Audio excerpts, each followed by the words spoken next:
Welcome to news 2020 SP news. నా పేరు రాజ్ కుమార్. నేను కవిత. రాష్ట్ర ప్రజలకు ముఖ్యమంత్రి రేవంత్ రెడ్డి తొలి ఏకాదశి పండుగ శుభాకాంక్షలు తెలిపారు. ఆషాఢంలో వచ్చే ఏకాదశిని తెలంగాణ ప్రజలందరూ ఏడాదిలోపే వచ్చే పండుగలకు ఇదే మొదటి పండుగగా జరుపుకుంటారని ఆయన అన్నారు. తొలి ఏకాదశి రాష్ట్ర ప్రజల జీవితాల్లో సుఖ సంతోషాలు సకల శుభాలు కలిగించాలని కోరుకుంటున్నట్లు తెలిపారు. ఇచ్చిన మాట ప్రకారం 2 లక్షలు రైతుల రుణమాఫీకి రాష్ట్ర ప్రభుత్వం తీసుకున్న నిర్ణయంతో రైతు కుటుంబాలన్నీ రుణమాఫీ పొందాలని, ఏకాదశి పండుగలు ప్రతి ఇంట ఆనందంగా జరుపుకోవాలని సీఎం ఆకాంక్షించారు. తొలి ఏకాదశి పర్వదినం సందర్భంగా తెలంగాణ రాష్ట్ర ప్రజలకు బీఆర్ఎస్ అధినేత కేసీఆర్ శుభాకాంక్షలు తెలిపారు. ఉపవాస దీక్షలతో భక్తి శ్రద్ధలతో పండుగ జరుపుకుంటారని అన్నారు. అదే సందర్భంగా త్యాగాన్ని గుర్తుగా హిందూ ముస్లింలు ఐక్యంగా పీర్ల పండుగగా జరుపుకుంటున్నట్లు, మొహరం తెలంగాణ గంగా జమున సంస్కృతికి ప్రతీకగా నిలుస్తుందని కేసీఆర్ తెలిపారు. తెలంగాణ రాష్ట్ర ప్రజలు సుఖ సంతోషాలతో ఆయురారోగ్యాలతో జీవించాలని ఈ సందర్భంగా ప్రార్థించారు. తెలంగాణ రాష్ట్ర ప్రభుత్వం మత సామరస్యాన్ని కాపాడేందుకు మరింతగా కృషి చేయాలని కేసీఆర్ సూచించారు. టీడీపీలో నామినేటెడ్ పోస్టుల భర్తీ కోలాహలం నెలకొంది. ఈ నెలలో కొన్నింటిని భర్తీ చేయాలని టీడీపీ ఆలోచన చేస్తోంది. 3 పార్టీల నేతలకు ఇందులో స్థానం కల్పించాలని భావిస్తోంది. అసెంబ్లీ సమావేశాల తర్వాత ఈ ప్రక్రియ చేపట్టనుంది. గతంలో మాదిరిగా జంబో కార్పొరేషన్ల పదవులు కాకుండా 200లకు పరిమితం చేయాలన్నది పార్టీ ఆలోచనగా నేతలు చెబుతున్నారు. నామినేటెడ్ పోస్టులను 3 పార్టీల నేతలకు కేటాయించాలనేది అందులోని సారాంశం. 60 కార్పొరేషన్ల పోస్టులకు టీడీపీకి 45, జనసేనకు 10, బీజేపీకి 5 ఇవ్వాలని నిర్ణయించినట్టు తెలుస్తోంది. ఆంధ్రప్రదేశ్ డిప్యూటీ సీఎం పవన్ కళ్యాణ్ తొలి అధికారిక పర్యటన ఖరారైంది. డిప్యూటీ సీఎం హోదాలో ఈ నెల 19న పవన్ ఢిల్లీకి వెళ్లనున్నారు. కేంద్ర జలశక్తి మంత్రిత్వ శాఖ ఆధ్వర్యంలో జల్ జీవన్ మిషన్ సమీక్షకు హాజరు కానున్నారు. కేంద్ర జలశక్తి శాఖ ఆధ్వర్యంలో జరిగే జల్ జీవన్ మిషన్ సమీక్షకు హాజరు కానున్నారు. పంచాయతీరాజ్ గ్రామీణాభివృద్ధి శాఖ మంత్రి పవన్ కళ్యాణ్ ఈ సమావేశంలో ఏపీలోని పరిస్థితులను ఆయన వివరించే ఛాన్స్ ఉంది. ఈ సమావేశం తర్వాత ప్రధాని నరేంద్ర మోదీతో పవన్ కళ్యాణ్ సమావేశం అయ్యే అవకాశం ఉందని సమాచారం. అసెంబ్లీ సమావేశాలకు హాజరు కావడంపై మాజీ సీఎం జగన్ సంచలన నిర్ణయం తీసుకున్నారని సమాచారం. ఈ నెల 22 నుంచి ఏపీ అసెంబ్లీ సమావేశాలు ప్రారంభం కానున్నాయి. ఈ సమావేశాలకు వైసీపీ అధినేత జగన్ హాజరు కానున్నట్లు ఆ పార్టీ నేతలు వెల్లడించారు. టీడీపీ అధికారంలోకి వచ్చిన తర్వాత జరిగిన సంఘటనలో లేవనెత్తాలని జగన్ భావిస్తున్నారని సమాచారం. ప్రతిపక్ష హోదా లేకపోవడంతో సాధారణ ఎమ్మెల్యేగా జగన్ చర్చల్లో పాల్గొంటారు. మరి ఆయనకు అధికార పార్టీ తగిన సమయం ఇస్తుందా లేదా అనే దానిపై ఉత్కంఠ నెలకొంది. ఏపీ విద్యార్థులకు నారా లోకేష్ గుడ్ న్యూస్ చెప్పారు. సర్టిఫికేట్లపై కీలక ప్రకటన చేశారు ఏపీ మంత్రి లోకేష్. ఏపీలోని కాలేజీల వద్దే ఉండిపోయిన విద్యార్థుల సర్టిఫికేట్లు అంశంపై చంద్రబాబు ప్రభుత్వం కసరత్తు చేస్తుంది. ఇందులో భాగంగానే ఏపీలోని మొత్తం ఎంతమంది విద్యార్థులు సర్టిఫికేట్లు కాలేజీ యాజమాన్యాల వద్ద ఉన్నాయనేది మంత్రి నారా లోకేష్ ఆరా తీశారు. ఆంధ్రప్రదేశ్ రాష్ట్ర వ్యాప్తంగా 8 లక్షల మంది విద్యార్థుల సర్టిఫికేట్లు కాలేజీల వద్దే ఉండిపోయాయని అధికారులు తేల్చారు. దీంతో 8 లక్షల మంది బాధిత విద్యార్థులకు వారి సర్టిఫికేట్లు ఒకేసారి ఇప్పించేలా కసరత్తు చేస్తున్నారు నారా లోకేష్. పెండింగ్ లో 3,500 కోట్ల మేర విద్యా దీవెన చెల్లింపులు చేసేందుకు సిద్ధమయ్యారు. ప్రజాభవన్లో టీపీసీసీ నేతల సమావేశం నిర్వహించారు. ఈ సమావేశంలో టీపీసీసీ చీఫ్ రేవంత్ రెడ్డి, ఉప ముఖ్యమంత్రి మల్లు భట్టి విక్రమార్క, మంత్రులు, ఎమ్మెల్యేలు, ఎమ్మెల్సీలు, ఎంపీలు, డీసీసీ అధ్యక్షులు ఈ సమావేశంలో పాల్గొననున్నారు. పార్టీ కార్యక్రమాలపై టీపీసీసీ చర్చించారు. ప్రభుత్వ కార్యక్రమాలను ప్రజల్లోకి తీసుకువెళ్లడంపై ఈ సమావేశంలో చర్చించారు. ప్రభుత్వం చేపడుతున్న సంక్షేమం, అభివృద్ధి పథకాలను జనంలోకి తీసుకువెళ్లడంపై ముఖ్యమంత్రి రేవంత్ రెడ్డి దిశానిర్దేశం చేశారు. ఎన్నికల సమయంలో ఇచ్చిన ప్రతి హామీని కాంగ్రెస్ ప్రభుత్వం నెరవేరుస్తుందని తెలంగాణ ఉప ముఖ్యమంత్రి మల్లు భట్టి విక్రమార్క అన్నారు. బీఆర్ఎస్ హయాంలో గ్రూప్ 2ను 3 సార్లు వాయిదా వేశారన్నారు. కానీ తాము అధికారంలోకి వచ్చిన 3 నెలల్లోనే 30,000 నియామకాలు చేపట్టామని పేర్కొన్నారు. ఎన్నికలకు ముందు గత బీఆర్ఎస్ ప్రభుత్వం డిఎస్సి నోటిఫికేషన్ ఇచ్చిందన్నారు. కానీ 10 ఏళ్ల పాటు డిఎస్సి నోటిఫికేషన్ ఇవ్వలేదని విమర్శించారు. తాము అధికారంలోకి వచ్చిన కొన్ని రోజుల్లోనే చాలా మంది టీచర్లకు ప్రమోషన్లు ఇచ్చామని, డిఎస్సి నిర్వహిస్తున్నామని అన్నారు. మరిన్ని ఉద్యోగ నోటిఫికేషన్లు కూడా ఇస్తామన్నారు. రుణమాఫీపై మంత్రి తుమ్మల నాగేశ్వరరావు కీలక వ్యాఖ్యలు చేశారు. 1,00,000 జీతం ఉన్న వాళ్లకు రుణమాఫీ కాదని, అలాంటి వారివి 17,000 ఖాతాలున్నాయని తెలిపారు. అలాగే ఎంపీలు, ఎమ్మెల్యేలు, ఎమ్మెల్సీలు, ఐఏఎస్లు, ఇతర ఉన్నతాధికారులకు రుణమాఫీ వర్తించదని స్పష్టం చేశారు. ఈ నెల 18 లక్షల రుణాలు, ఆగస్టు 15లోగా మిగతా ₹1,00,000 రుణమాఫీ చేస్తామని మంత్రి తుమ్మల నాగేశ్వరరావు పేర్కొన్నారు. ఆగస్టు 15వ తేదీలోగా రుణమాఫీ అమలు చేస్తామని, ఇచ్చిన హామీకి అనుగుణంగా అమలుపై రాష్ట్ర ప్రభుత్వం రంగం సిద్ధం చేస్తోందన్నారు. ఏపీలో త్వరలోనే నూతన మద్యం పాలసీ ప్రకటిస్తామని మంత్రి కొల్లు రవీంద్ర ప్రకటన చేశారు. తిరుమలకు మంత్రి కొల్లు రవీంద్ర వచ్చారు. త్వరలోనే నూతన మద్యం పాలసీని ప్రకటిస్తామని చెప్పారు. గత పాలకులు అన్ని వ్యవస్థలను నాశనం చేశారు. ఆంధ్రప్రదేశ్ రాష్ట్ర ఆర్థిక పరిస్థితిని పూర్తిగా అప్పుల పాలు చేశారని నిప్పులు చెరిగారు మంత్రి కొల్లు రవీంద్ర. మా మీద నమ్మకంతో గెలిపించిన ప్రజలకు 5 సంవత్సరాలుగా స్వచ్ఛమైన పాలన అందిస్తామని హామీ ఇచ్చారు. గత పాలకులు కొంతమంది అధికారుల వత్తాసు పలికి అవినీతిలో తమ వంతు పాత్ర పోషించారని వివరించారు మంత్రి కొల్లు రవీంద్ర. ఏపీ ప్రజలకు న్యాయం చేసేలా పనిచేస్తామని స్పష్టం చేశారు.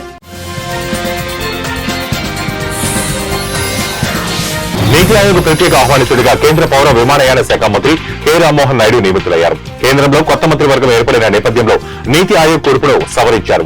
ఎక్స్ అఫీషియో సభ్యుల జాబితాలో కొత్త వ్యవసాయ గ్రామీణాభివృద్ధి శాఖ మంత్రి శివరాజ్ సింగ్ చౌహాన్ ను చేర్చారు. ఇక ప్రత్యేక ఆహ్వానితుల జాబితాలో మంత్రులు జేపీ నడ్డా, కింజరపు రామ్మోహన్ నాయుడు, హెచ్డి కుమారస్వామి, జీతన్ రామ్ మాజీ, రాజీవ్ రంజన్ సింగ్, జాయల్ ఓరం, అన్నపూర్ణాదేవి, చిరాగ్ పాస్వాన్ ను చేర్చారు.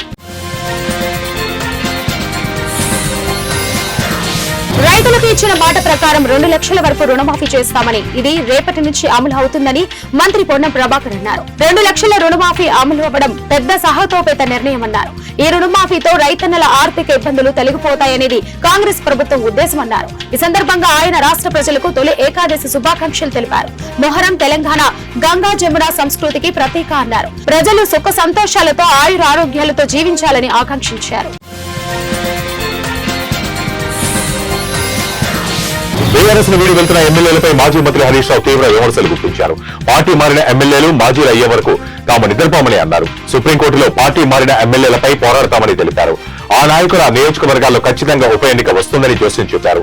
గోడపోయిన కార్యకర్తల గుండె ధైర్యం కోల్పోవద్దన్నారు. రేవంత్ రెడ్డి ఎమ్మెల్యేలు పార్టీ మారితే రాళ్లతో కొట్టాలని అన్నారు. రేవంత్ రెడ్డి రుణమాఫీలో కోతలు పెడుతున్నారు అంటూ హరీష్ రావు ధ్వజమెత్తారు. రుణమాఫీ అమలుపై రేవంత్ రెడ్డి ప్రభుత్వానికి చిత్తశుద్ది లేదని బీఆర్ఎస్ నేత నిరంజన్ రెడ్డి విమర్శించారు. తెలంగాణలో ఆదాయం బాగుందని ఆంధ్రప్రదేశ్ ముఖ్యమంత్రి చంద్రబాబు నాయుడు కూడా చెప్పారని గుర్తు చేశారు. రైతు బంధుకు పట్టాదారు పాస్బుక్ ప్రమాణికమన్నారు. 5 ఎకరాలలోపు రైతులకు వెంటనే రైతు భరోసా ఇవ్వాలని డిమాండ్ చేశారు. పాస్బుక్ ప్రామాణికత అయినప్పుడు రైతు భరోసా ఎందుకు ఇవ్వరని ప్రశ్నించారు. రుణమాఫీ ఇచ్చిన రైతుకు రైతు భరోసా ఎందుకు ఇవ్వరన్నారు. రుణమాఫీ ఒకే విడతలో అమలు చేస్తామని ముఖ్యమంత్రి రేవంత్ రెడ్డి గతంలో చెప్పారని గుర్తు చేశారు. బీఆర్ఎస్ ప్రభుత్వం 29,000 కోట్ల రుణాలు మాఫీ చేసిందన్నారు. ఏపీ రాష్ట్ర వ్యాప్తంగా సంచలనం రేపిన ముచ్చుమరి ఘటనపై నంద్యాల ఎస్పీ ఆదిరాజ్ కీలక విషయాలు వెల్లడించారు. ఆడుకోవడానికి వెళ్లిన బాలికను 3 మైనర్ బాలురు లైంగిక దాడి చేసి హత్య చేశారని తెలిపారు. ఆ తర్వాత భయంతో బాలిక గొంతు నిలిపి చంపేశారని, మృతదేహాన్ని కేసీ కెనాల్లో పడేశారని చెప్పారు. అనంతరం ఈ విషయాన్ని బాలురు తమ కుటుంబ సభ్యులకు చెప్పారని పేర్కొన్నారు. తమ పిల్లలు దొరకకుండా ఉండేందుకు, వారిని కాపాడుకునేందుకు మళ్లీ బాలిక మృతదేహాన్ని బయటకు తీసి రాళ్లు కట్టి కృష్ణానదిలో పడేశారని ఎస్పీ తెలిపారు. బాలిక మృతదేహం కోసం ముమ్మరంగా గాలిస్తున్నామని ఎస్పీ చెప్పారు.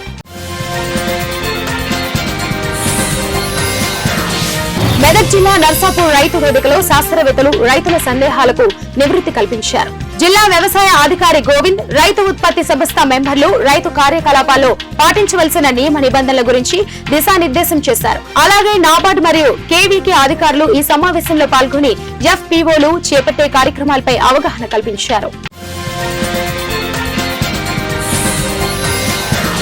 ప్రైవేట్ ట్రావెల్స్ కు దీటుగా ఏపీఎస్ఆర్టీసీ నూతన బస్సులు ప్రవేశపెట్టిందని, ప్రయాణికుల సౌకర్యమే ప్రధాన లక్ష్యంగా ఏపీఎస్ఆర్టీసీ పనిచేయాలని, అదే కూటమి ప్రభుత్వం విధానమని తూర్పు ఎమ్మెల్యే నజీర్ అన్నారు. గుంటూరు ఆర్టీసీ ప్రాంగణంలో నూతనంగా ఇందిరా బస్సు మరియు సూపర్ డీలక్స్ బస్సులు జిల్లాలో ఏపీఎస్ఆర్టీసీ ద్వారా 288 మరియు హైర్ బస్సులు 67 పనిచేస్తున్నాయని, ప్రతిరోజు 111 రూట్లలో 1,22,525 మంది ప్రయాణికులను 1,43,410 కిలోమీటర్లు వారి గమ్యస్థానాలకు చేరుస్తున్నారని ఎమ్మెల్యే నజీర్ అన్నారు. కర్నూలు జిల్లా ఆదోని నియోజకవర్గంలోని ఉన్న ప్రతి ఆయకట్టు భూమికి ప్రజలకు త్రాగునీరు పూర్తి స్థాయిలో అందివ్వాలని టీబీ అధికారులతో కలిసి రివ్యూ చేశామని ఎమ్మెల్యే డాక్టర్ పార్థసారథి అన్నారు. ఈ రివ్యూలో నియోజక పరిధిలోని సుమారు 6,000 ఎకరాల ఆయకట్టు భూమికి సాగునీరు అందిస్తామని, కాబట్టి ఎట్టి పరిస్థితులలోనూ త్రాగునీరు ఇబ్బంది పడే పరిస్థితి లేదని అన్నారు. తిరువురు నియోజకవర్గ పరిధిలో ఎవరైనా ఎక్కడైనా జోగ శిబిరాలు నిర్వహిస్తే సహించేది లేదని ఎమ్మెల్యే కొలికపూడి శ్రీనివాసరావు అన్నారు. పేద కుటుంబాలను కూల్చేది జోదమని, మధ్యతరగతి కుటుంబాలను ముంచేది జోదమని ఆయన వ్యాఖ్యానించారు. కుటుంబాలను చిన్నాభిన్నం చేసే జోద క్రీడలకు తాను పూర్తి వ్యతిరేకమని ఆయన స్పష్టం చేశారు. ఓడినా గెలిచినా ఒకటే, మాది అహంకారం కాదు ఆత్మ గౌరవమని వైసీపీ నాయకురాలు శ్రీలక్ష్మి అన్నారు. కర్నూలు జిల్లా ఆదోని పట్టణంలోని పార్టీ కార్యాలయంలో సమావేశం నిర్వహించారు. ఈ సందర్భంగా జనసేన పార్టీ మహిళ రాజేశ్వరి చేసిన వ్యాఖ్యలపై శ్రీలక్ష్మి స్పందించారు. జేఎస్పీ నాయకుడు మహేష్ పై వైసీపీ నాయకుడు దాడి చేశారని అనడం సబబు కాదని అన్నారు. దాడి చేసిన వారు చట్టం దృష్టిలో అందరూ సమానమేనని, చట్టపరంగా శిక్షించి జైలుకు వెళ్లి వచ్చారని తెలిపారు. ఎన్డీఏ కూటమి ప్రభుత్వం వచ్చిన తర్వాత మహిళలపై చాలా దాడులు జరిగాయని ఫైర్ అయ్యారు. అన్నమయ్య జిల్లా తమ్మలపల్లిలో ఎమ్మెల్యే పెద్దిరెడ్డి ద్వారకానాథ్ రెడ్డికి చేదు అనుభవం ఎదురైంది. టీడీపీ నాయకులు ఎమ్మెల్యేకు వ్యతిరేకంగా నిరసనలు తెలిపారు. గోబ్యాక్ ఎమ్మెల్యే పెద్దిరెడ్డి అంటూ నినాదాలు చేశారు. సమాచారం మేరకు అక్కడికి చేరుకున్న పోలీసులు టీడీపీ నాయకులను అడ్డుకోవడంతో వాగ్వాదం జరిగింది. ఉద్యోగాలలో రిజర్వేషన్ విధానాలపై ఇప్పటికే పలుచోట్ల వివాదాలు జరుగుతున్నాయి. మహారాష్ట్రలో మరాఠా రిజర్వేషన్ కోసం మనోజ్ జారంగ్ పటేల్ ఇప్పటికే నిరాహార దీక్షపై ఉన్నారు. మరోవైపు బంగ్లాదేశ్ లో రిజర్వేషన్లకు వ్యతిరేకంగా హింసాత్మక నిరసనలు జరుగుతున్నాయని, ఈ నేపథ్యంలో తాజాగా కర్ణాటక ప్రభుత్వం రాష్ట్రంలో స్థానికులకే 70% నుంచి 100% ఉద్యోగాలు రిజర్వేషన్ ప్రకారం ఇవ్వాలని నిర్ణయించిందని ముఖ్యమంత్రి సిద్ధరామయ్య ఇప్పటికే ప్రకటించారు. రాష్ట్ర కేబినెట్ స్థానికులకు ఉద్యోగాల్లో రిజర్వేషన్ అంశంపై నిర్ణయం తీసుకుందని, త్వరలోనే రిజర్వేషన్ బిల్లు అసెంబ్లీలో ప్రవేశపెట్టే అవకాశం ఉందని కాంగ్రెస్ పేర్కొంది. కేసీఆర్ నేతృత్వంలోని బీఆర్ఎస్ పార్టీ బీజేపీలో విలీనం కాబోతుంది. ఇందుకోసం ఢిల్లీలో చర్చలు జరుగుతున్నాయని వస్తున్న వార్తలపై MIM chief Hyderabad MP Asaduddin Owaisi స్పందించారు. ఈ విషయం గురించి తనకు కూడా పూర్తిగా తెలియదని, పత్రికల వార్తలు మాత్రమే చదివారని చెప్పారు. విలీనం వార్తలపై కేసీఆర్ స్పష్టత ఇవ్వాలని కోరారు. 10 ఏళ్ల పాలనలో రాష్ట్రాన్ని బీఆర్ఎస్ అభివృద్ధి చేసిందని, అయితే ఎన్నికల్లో ఓటమి తర్వాత ఆ పార్టీ అనుసరిస్తున్న విధానాలు తనకు తెలియవని పేర్కొన్నారు. మధ్యప్రదేశ్ లోని జబల్పూర్ లో యూత్ కాంగ్రెస్ కార్యకర్తలు నర్సింగ్ కాలేజ్ కుంభకోణం, నీట్ పేపర్ లీకేజ్ కి వ్యతిరేకంగా చేపట్టిన ర్యాలీకి హాజరయ్యారు. కాంగ్రెస్ సీనియర్ నేత దివ్గేజ్ సింగ్ ఒక సందేశాన్ని సక్సెస్ఫుల్ గా ప్రజలకు ఎలా అందించాలో వారికి తెలుసన్నారు. అంతేకాదు సంస్థను ఎలా విస్తరించాలో కూడా ఆర్ఎస్ఎస్ ను చూసి నేర్చుకోవాలన్నారు. అంతేకాదు మైండ్ గేమ్ ఆడడంతో వారికి తిరుగులేదన్నారు. వారు నిరసనలు, ప్రదర్శనలు ఎప్పుడూ చేయరని, జైలుకు వెళ్లరని అన్నారు. వారి కార్యాచరణ ప్రచారం అర్థం చేసుకోవడం ద్వారా సమర్థవంతంగా ఎదుర్కోవచ్చని అన్నారు. ఆర్ఎస్ఎస్ కు మనం బద్ద వ్యతిరేకులమని, కానీ నేర్చుకోవాల్సింది ఎంతో ఉందన్నారు. నంద్యాల జిల్లా ముచ్చుమరి గ్రామంలో బాలిక వసతి అదృశ్యం కేసులో సిఐఎస్ఐలపై ఉన్నతాధికారులు చర్యలు తీసుకున్నారు. బాలిక మిస్సింగ్ కేసు నమోదు విషయంలో Nandikotkur rural CI Vijayabhaskar, Muchumarri SI జయశేఖర్లను సస్పెండ్ చేశారు. వీరిపై చర్యలు తీసుకుంటూ కర్నూలు రేంజ్ డీఐజీ విజయరావు ఉత్తర్వులు జారీ చేశారు.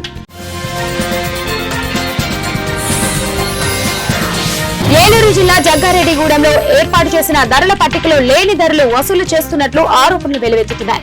ఈ నేపథ్యంలో మున్సిపల్ అధికారులు విచారణ చేపట్టి పేద వ్యాపారుల నుండి వసూలు చేస్తున్న అక్రమ వసూళ్ల దందాకి అడ్డుకట్ట వేయాలని ప్రజలు డిమాండ్ చేశారు. దీంతో అక్రమంగా వసూళ్లను చేస్తున్న వారిపై కేసు నమోదు చేయాలని కోరారు.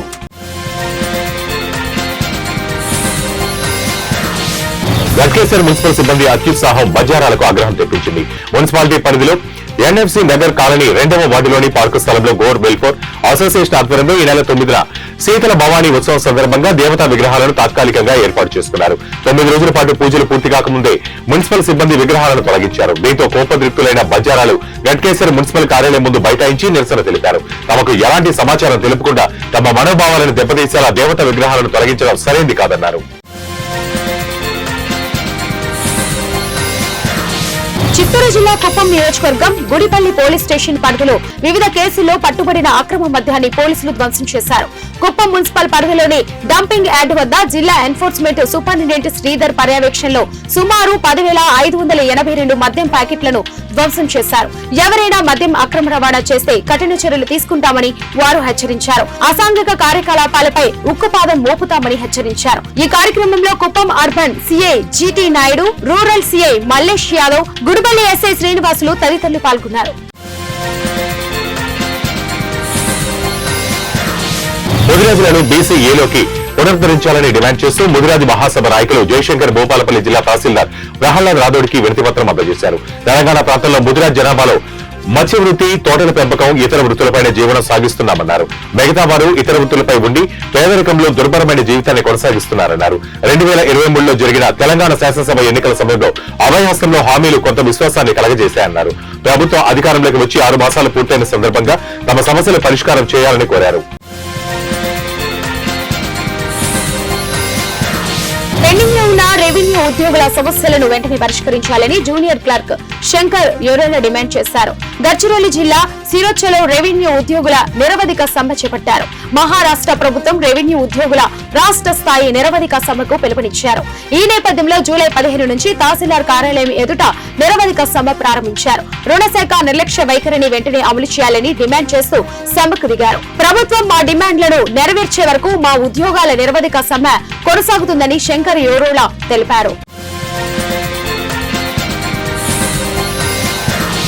వేది కుక్కల దాడిలో చిన్నారి దుర్మరణం చెందిన విషాద ఘటన హైదరాబాద్ లో తాజాగా వెలుగు చూసింది. నగరంలోని జవహర్ నగర్ లో 2 ఏళ్ల బాలుడు విహాన్ పై వీధి కుక్కలు అత్యంత పాశవికంగా దాడి చేయగా అతడు చికిత్స పొందుతూ ప్రాణాలు విడిచాడు. విహాన్ ఆరు బయట ఆడుకుంటుండగా మంగళవారం రాత్రి వీధి కుక్కలు ఒక్కసారిగా చుట్టుముట్టి దాడి చేశాయి. ఈ ఘటనలో విహాన్ కు శరీరమంతా గాయాలవ్వడంతో వెలవెల్లాడిపోయాడు. ఇది గమనించిన కుటుంబ సభ్యులు చిన్నారిని హుటాహుటిన స్థానిక ఆసుపత్రికి తరలించారు. అక్కడ పరిస్థితి విషమించడంతో గాంధీ ఆసుపత్రికి తీసుకెళ్లగా చిన్నారి విహాన్ చికిత్స పొందుతూ మృతి చెందాడు. సికింద్రాబాద్ లో కుక్కల దాడిలో బాలుడి మృతిపై సీఎం రేవంత్ స్పందించారు. బాలుడి మృతి కలిచివేసిందని అన్నారు. ఇలాంటి ఘటనలు పునరావృతం కాకుండా చర్యలు తీసుకోవాలని అధికారులను ఆదేశించారు. వీధి కుక్కలపై ఫిర్యాదు స్వీకరించడానికి టోల్ ఫ్రీ నెంబర్ ఏర్పాటు చేయాలని సూచించారు. పశు వైద్య, బ్లూ క్రాస్ వంటి సంస్థలు ప్రతినిధులతో కమిటీ ఏర్పాటు చేయాలని, కుక్కలు దాడి చేస్తే జీహెచ్ఎంసీ పరిధిలోని అన్ని ఆసుపత్రుల్లో తక్షణం వైద్యం అందించాలని ఆదేశాలు జారీ చేశారు. కుక్కల నియంత్రణలో ఇతర రాష్ట్రాలు పద్ధతులను పరిశీలించాలని పేర్కొన్నారు.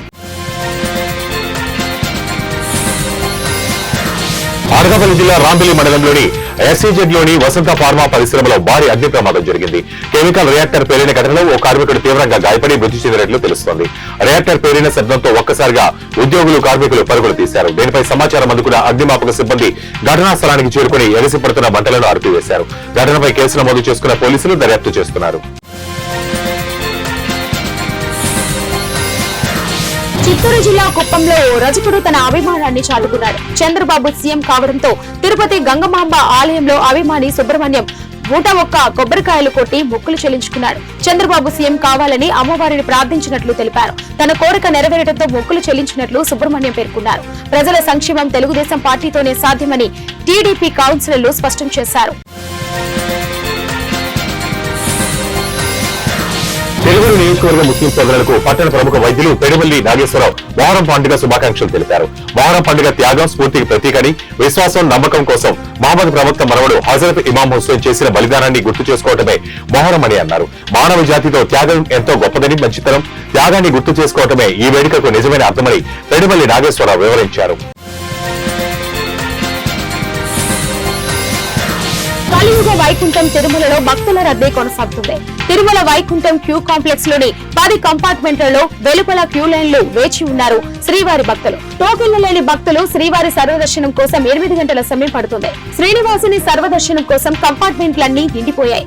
నిన్న 71,409 మంది భక్తులు స్వామివారిని దర్శించుకున్నారు. 26,128 మంది తలనీలాలు సమర్పించారు. నిన్న శ్రీవారి హుండీకి 4.15 కోట్ల ఆదాయం వచ్చిందని టీటీడీ వెల్లడించింది.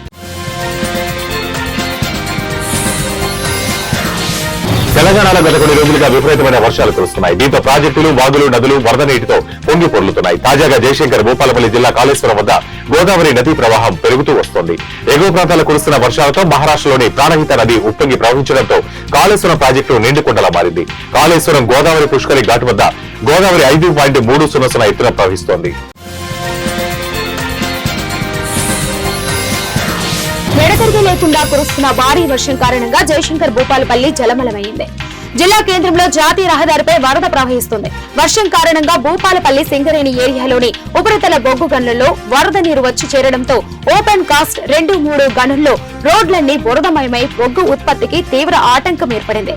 6,000 టన్నుల బొగ్గు ఉత్పత్తికి అంతరాయం ఏర్పడగా సింగరేణి సంస్థకు సుమారు ₹1 కోటి మేర ఆస్తి నష్టం జరిగినట్లు సింగరేణి అధికారులు అంచనా వేస్తున్నారు. కృష్ణానది పరివాహక ఎగువన మహారాష్ట్ర, కర్ణాటక రాష్ట్రాలలో భారీ వర్షాలు కురుస్తున్నాయి. ఈ క్రమంలో కృష్ణానదికి వరద ఉధృతి పెరగడంతో ఆల్మట్టి డ్యాం నిండుకుండలా తలపిస్తోంది. ప్రాజెక్టు పూర్తిస్థాయి నీటి నిల్వ సామర్థ్యం 129 టీఎంసీలు కాగా ఇప్పటికే 100 టీఎంసీలకు చేరుకుంది. రాగల 4 రోజుల పాటు భారీ నుంచి అతి భారీ వర్షాలు కురిసే అవకాశం ఉందని వాతావరణ శాఖ వెల్లడించడంతో అధికారులు ఆల్మట్టి డ్యాం గేట్లెత్తారు. దీంతో కృష్ణమ్మ తెలుగు రాష్ట్రాల వైపు పరుగులు పెడుతోంది. తెలంగాణలో రానున్న 3-4 రోజుల్లో భారీ అతి భారీ వర్షాలు పడే అవకాశం ఉందని వాతావరణ శాఖ తెలిపింది. 3 రోజుల పాటు భారీగా వర్షాలు కురిసే అవకాశం ఉందంటూ వాతావరణ శాఖ హెచ్చరికలు జారీ చేసింది. పలు జిల్లాలకు ఆరెంజ్ అలర్ట్ జారీ చేసింది. తూర్పు, ఉత్తర తెలంగాణ జిల్లాలు అప్రమత్తంగా ఉండాలని సూచించింది. ఆయా ప్రాంతాల్లో 11.5 నుంచి 20 సెంటీమీటర్ల వర్షపాతం నమోదయ్యే అవకాశం ఉందని పేర్కొంది. ఈదురు గాలులకు చెట్లు, విద్యుత్ స్తంభాలు విరిగిపడటం, విద్యుత్ సరఫరా స్తంభించడం, లోతట్టు ప్రాంతాల్లో వరద ముంపు ఏర్పడడం వంటివి జరగవచ్చని పేర్కొంది. ఇది 1 న్యూస్ 2020 స్క్రీన్ న్యూస్. మరిన్ని అప్డేట్స్ కోసం చూస్తూనే ఉండండి 1 న్యూస్.